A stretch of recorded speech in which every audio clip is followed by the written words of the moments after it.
Hello everyone, today we will discuss question number 1 of exercise 3.1 of class 10 chapter 3 maths NCERT pair of linear equations in two variables।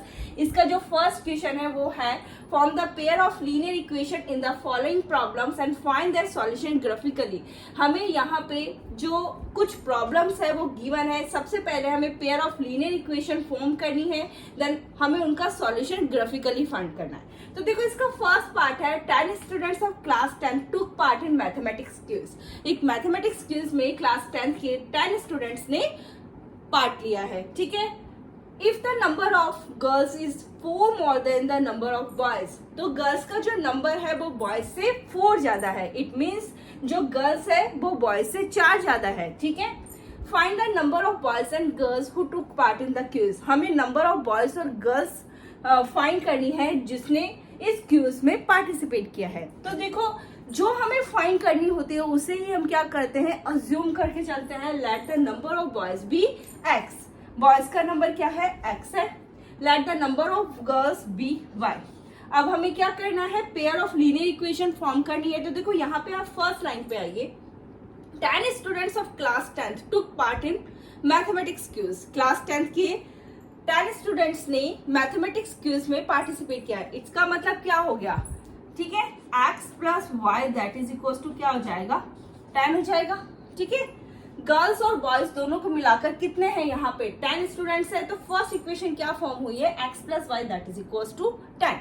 अब हम आते हैं second पे। देखो यहाँ पे सेकेंड इक्वेशन हमारी क्या बनेगी, if the number of girls is 4 more than the number of boys. तो गर्ल्स हमारे पास कितनी है, y है। नंबर ऑफ गर्ल्स कितनी ज्यादा है, 4 ज्यादा है बॉयज से। तो इसका मतलब क्या हो जाएगा x प्लस 4, ठीक है। बॉयज क्या है x है, इसमें हमने 4 ऐड कर दिया, तो ठीक है। तो इक्वेशन क्या बनी हमारे पास, y is equal to X plus 4। अब हमें क्या फाइंड करना है, ग्राफिकली सॉल्यूशन हमें फाइंड करना है। तो सबसे पहले हम क्या करेंगे, हर एक इक्वेशन के दो सॉल्यूशन फाइंड करेंगे। यहाँ मैंने 2 टेबल बनाई है। ये वाली जो टेबल है वो फर्स्ट इक्वेशन के लिए और ये वाली जो टेबल है सेकंड इक्वेशन के लिए। यहाँ पे हम सॉल्यूशंस फाइंड करेंगे और देन राइट डाउन करेंगे इनको। देखो x की वैल्यू अगर मैं यहाँ 3 रखती हूँ तो y मेरे पास क्या आ जाएगा, x की जगह यहाँ पे इक्वेशन में जाके 3 रखना है। 3 plus Y that is equal to 10। So y is equal to क्या आ जाएगा 10 माइनस 3, y इक्वल टू क्या आ जाएगा 7। जब x की वैल्यू 3 रखी तो y इक्वल टू क्या आ गया है 7 आ गया है। अब हम क्या रखेंगे, x की जगह चलो हम 6 रख लेते हैं। x की जगह जब मैंने 6 रखा, ठीक है, तो x की जगह हमने 6 पुट किया तो 6 plus Y that is equal to 10। तो y इक्वल टू क्या हो जाएगा 10 minus 6। So y is equal to क्या आ जाएगा 4, ठीक है। कुछ नहीं करना, आपको x की वैल्यू जाके इस इक्वेशन में आपको पुट करनी है। तो मैंने एक बार x की वैल्यू 3 रखी तो y इक्वल्स टू क्या आ गया 7, और एक बार x की जगह मैंने 6 रखा है तो y इक्वल्स टू क्या आ गया है 4 आ गया। अब इसी तरह हम दूसरी इक्वेशन में जाके वैल्यूज पुट करेंगे। अब देखो मैं यहाँ पे x की जगह पहले 0 लेती हूँ तो y क्या आएगा, y इक्वल्स टू क्या हो जाएगा 0 प्लस 4। सो क्या आ जाएगा 4, y इक्वल्स टू क्या आ गया 4। तो x की जगह जब मैंने 0 लिया, x की वैल्यू जब मैंने 0 ली तो y इक्वल्स टू हमारे पास क्या आ गया है 4 आ गया है। अब हम x की कौन सी वैल्यू रखें, चलो x की वैल्यू अब 2 रख लेते हैं। x की जगह जब मैंने 2 रखा तो y इक्वल्स टू क्या आ जाएगा 2 plus 4। So y equals to आ जाएगा 6, ठीक है। x की जगह 2 रखा, x की वैल्यू 2 ली तो y इक्वल्स टू क्या आ गया है 6। अब हमने दो सॉल्यूशन फाइंड कर लिए हैं। अब हम नेक्स्ट ग्राफ बनाएंगे। मैंने यहाँ पे ग्राफ बनाया है तो ये हमारा x एक्सिस है और ये क्या है y एक्सिस है। अब हमने जो दोनों इक्वेशंस के सॉल्यूशंस निकाले थे अब उन्हें हम ग्राफ पर दिखाएंगे। तो देखो x जब 3 और y 7, तो x3 कहाँ है ये रहा और y 7 कहाँ है ये रहा। तो इट मीन्स इस पॉइंट के जो कोऑर्डिनेट्स क्या हो जाएंगे 3 7 हो जाएंगे, ठीक है। सेकंड पे आओ, देखो x 6 है और y 4 है। x 6 ये रहा और y 4 ये रहा। तो इस वाले जो पॉइंट है इसके कोऑर्डिनेट्स क्या हो जाएंगे 6, 4। अब सेकंड इक्वेशन पे आते हैं।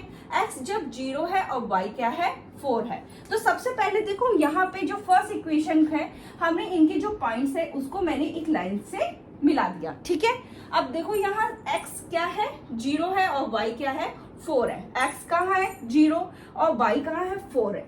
तो ठीक है, तो यहाँ पर ये वाला जो पॉइंट है इसकी कोऑर्डिनेट्स क्या हो जाएंगे 0,4। इसी तरह आप देखो x 2 है और y क्या है 6 है, x 2 है और y 6 का है ये वाला। तो इस पॉइंट की जो कोऑर्डिनेट्स हो जाएंगे वो हो जाएंगे 2,6। अब इन दोनों पॉइंट को भी हमने एक लाइन के साथ मिला दिया, ठीक है, एक सीधी लाइन से हमने इसको मिला दिया। तो आप यहाँ देखो कि इस वाले पॉइंट पर ये दोनों लाइन है वो इंटरसेक्ट कर रही है, तो यही पॉइंट हमारा क्या है सॉल्यूशन है। तो यहाँ पर देखो x क्या है 3 है और y क्या है 7 है। तो x हमने क्या अज्यूम किया था, नंबर ऑफ बॉयज 3 है और नंबर ऑफ गर्ल्स कितनी है 7 है, ठीक है। ये वाला जो पॉइंट है इसकी जो कोऑर्डिनेट्स है वो ही हमारा क्या है सॉल्यूशन है। तो देखो 3,7 के अंदर हमने बॉयज x थे, तो बॉयज क्या हो जाएंगे 3, नंबर ऑफ गर्ल्स कितनी हो जाएगी 7। तो ये था फर्स्ट क्वेश्चन का first part. In our next video we will discuss a second part, लेकिन उससे पहले अगर आपने मेरा चैनल सब्सक्राइब नहीं किया है तो सब्सक्राइब कर दीजिए, साथ ही बेल आइकन भी प्रेस कर दीजिए जिससे कि आपको हर एक वीडियो का नोटिफिकेशन मिलता रहे। So thank you.